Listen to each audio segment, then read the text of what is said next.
I know nothing about cars. Well, I know some things, like I know the ones that local girls have to get salt and pepper chicken. I know the ones that guys drive by and they roll their windows down and call me a piece of. So I thought I was due a lesson, so I got Car Trader Simulator, a Steam game where you buy, repair and sell cars in the market. I wanted to learn the business from the inside. When I opened the game, I was immediately struck by something at the bottom of the menu called the guidebook. It is 22 pages long with a table of contents and goes to the in and outs of how to play the game, tips for the game, and things to avoid. I play games to try and escape university, and I'm being hit with a reading list. But I'm taking this seriously, so I studied every page of that guidebook, back to front. That thing became my car Bible.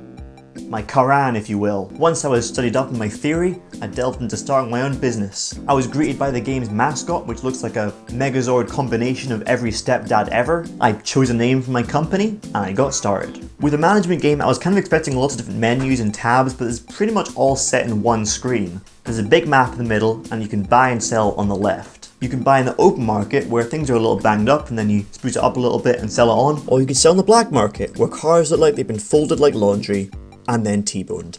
I genuinely didn't know what was good and what was bad.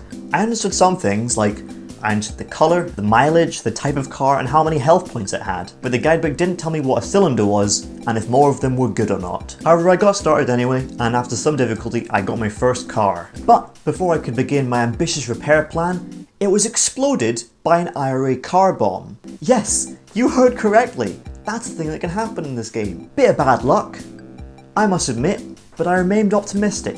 I put my bids in and I got a second car. However, on the way to get the car, the driver somehow got into a car crash and was put in the hospital. I then had to wait 10 real-time minutes until he got out of the hospital, which made me question my in-game taxes, which I probably don't pay. But he got back, and I can finally begin my repairs.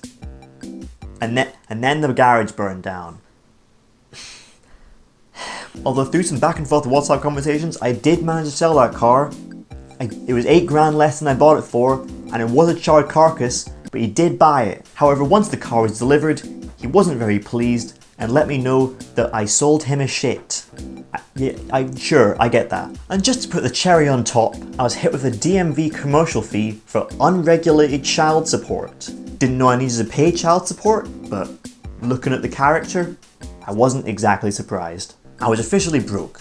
It was a low point. It was a low point. However, through absolute grind and completely legal, unshady business practices, I built my business from the ground up. I had 60 grand somehow, and I was back in business. I was bidding and repairing, I had interested sellers coming in, and I had money in the bank. It showed me that even though I failed again and again and again, persistence created success. And then the mafia assassinated me. I apparently had some kind of loan I had to pay back. I don't know, gotta keep track of that stuff. After car bombs, child support bills, multiple cases of arson, and an eventual assassination, I think I had to admit defeat.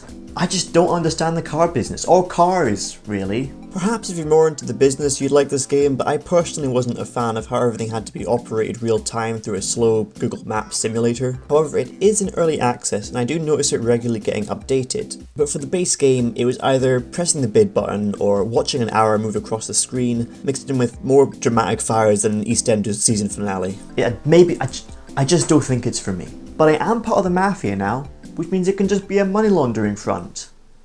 Hooray! Isn't capitalism great? If you like the video, make sure to subscribe to BBC The Social Gaming and follow me for more attempts at selling burned out sedans.